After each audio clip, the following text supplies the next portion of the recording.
Thank you, Ma. I think it's a good way to start this conversation. You would agree with me that the FX fluctuation is a big issue, and trade facilitation is something that would, of course, be on the front burner for you at your office. We've seen business people complain about how this is affecting custom levies and all of that. What more moves are you making, or what sort of conversations are you having to make sure that trade is more easier, ease of doing business? What more are you doing around that? Okay, so many things actually. One, I talked about digital trade platform that we are working on.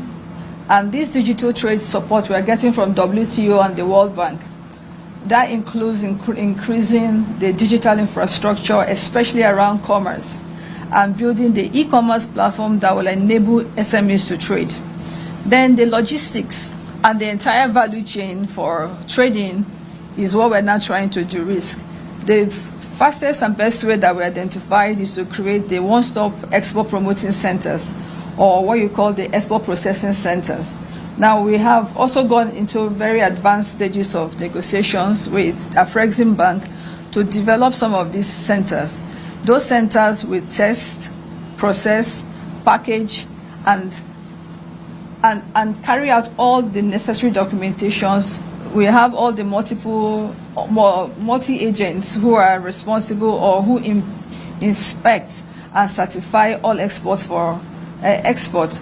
We have the customs, NAFDAC, SORN, and NDLA, Federal Produce Inspection Agency, all of them quarantine services within one facility that will ensure that all the produce meet the standards for the exports. You know, one of the problems we have is major export rejection. At least 75% of our harvest is rejected.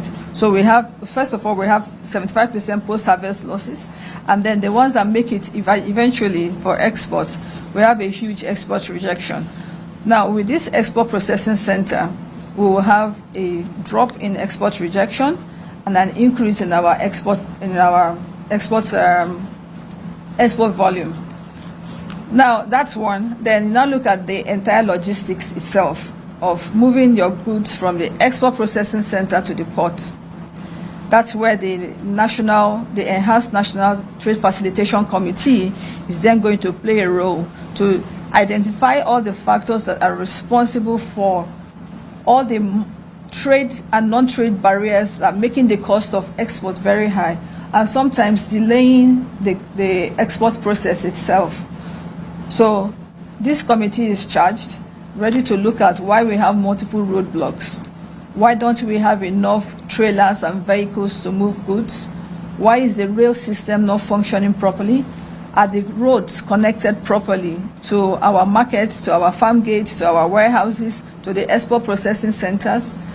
And do we have, the agility of the federal government, the state government, the local government to support the entire export process itself, including the documentations and everything that is necessary and needed to ensure that exports happen and move seamlessly and efficiently? So with all of this I have mentioned, we can now promise Nigerians that very soon we will see our export time reduce. The customs have also launched a number of programs to support the export facilitation drive that the ministry is handling. And I am very sure that very soon we will have seamless and more efficient export process for the exporters. Okay, let me also